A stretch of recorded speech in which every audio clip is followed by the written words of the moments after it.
We're not going to ask a follow-up question to that one. So, hey, let's give our panel a great round of applause for their participation.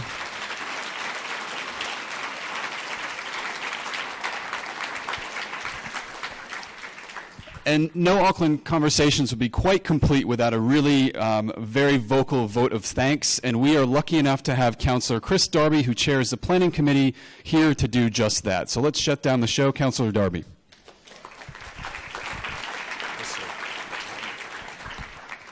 Well, thank you, John. John has got this rapid delivery, hasn't he? He's a man on a mission. We stole him out of, what was it, Seattle or Portland or both, and he's our new... not too new now because he's been in the role a year and a bit, our new Chief Sustainability Officer. So if there is going to be the first applause, let's put it together for this man, John Moreau. Thank you, John. Look, I'm Chris Darby. I'm the Chair of the Planning Committee, a close colleague, of course, with Penny Hulse, who chairs our Environment and Community Committee. And between the two of us, and with Phil Goff, who's had to depart early, we're charged with really stepping up some significant change in the climate change space. We've got big challenges in Auckland. We often think of public transport being a big challenge, and we all nod in agreement in that space. And we think of unshackling from that car dependency. Yep, we can sign up for that as well. And we think of the mission critical around housing. Yep, we'll say, yes, we've got to address that one as well. And how to fund the backlog of everything, that's another major. But nothing comes near. All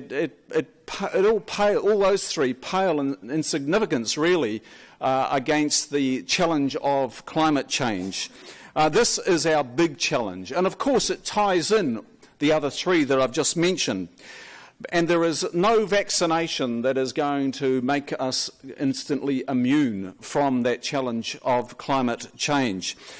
Tonight we've heard some insightful presentations and some good takeaways, and I won't repeat those takeaways because I think we've all grabbed them from Penny Nelson, and thank you, Penny, from Wellington here. Ministry of the Environment link, collaboration, I heard, is the key takeaway that you were reinforcing. My councillor colleague, Penny Hulse, we've got work to do, Penny, and we will.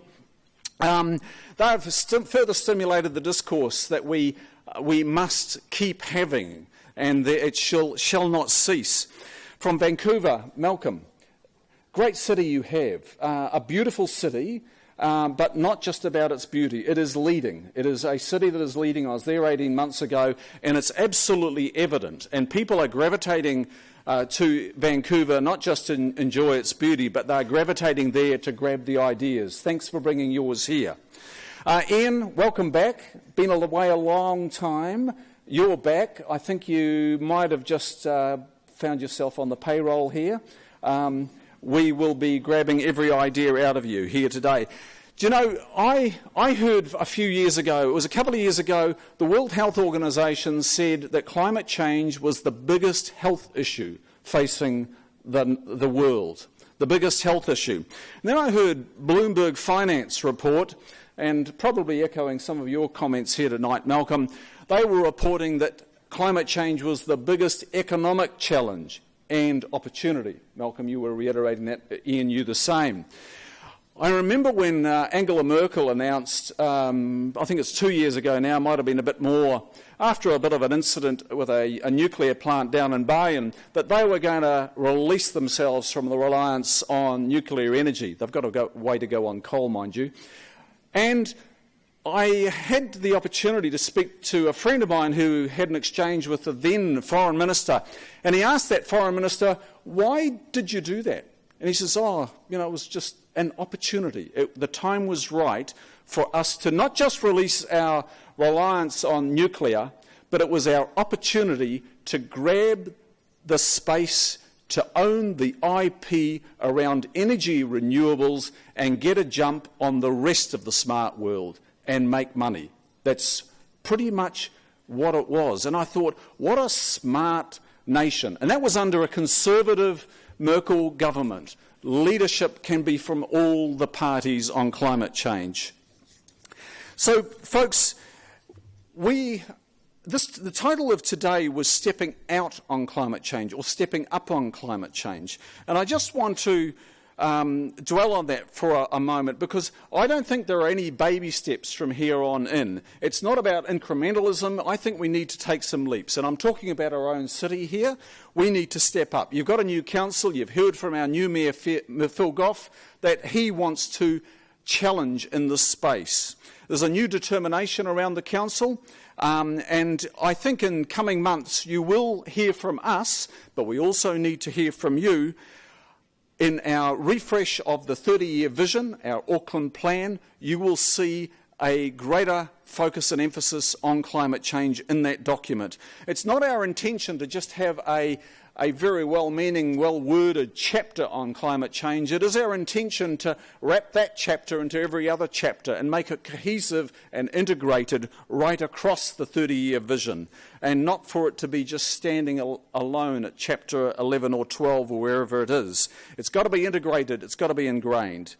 And there's got to be a collaborative and cohesive response from this council, our council, and our community, and from government, on behalf of not just Auckland, but all of us here in New Zealand.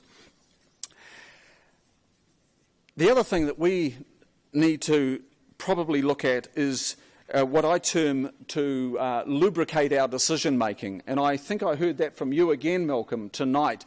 We don't have much time. We can't dwell on this and not make the decisions that are required of us. So you will see the leadership that's been called for here tonight. That also needs to be translated into community leadership, individual leadership, government leadership in this space. We do need to set clear targets, and we need to monitor the success or otherwise. And I think Penny and I agree that we're not doing that at the moment. We're not coming anywhere near it. Innovation, I heard mentioned tonight, is critical. I just checked the procurement contract for new bus services in Auckland. 60% is on price and 40% is on non-price attributes. And of that 40%, a smidgen, 4% I discovered, was on innovation. That did not enlighten me much at all about where we're going in a positive way in responding to climate change. We know innovation is critical, yet we weight it so poorly. We're going to have to do better.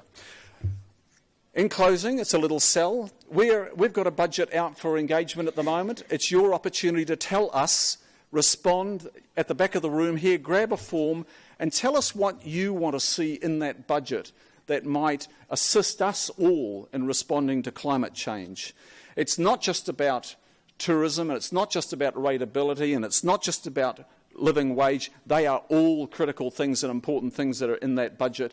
But we want to hear the other issues that are key to you and your existence and participation here in Auckland. So thanks for coming along tonight. Let's put our hands together very shortly for our panel of Penny, Ian, Penny, Malcolm and John.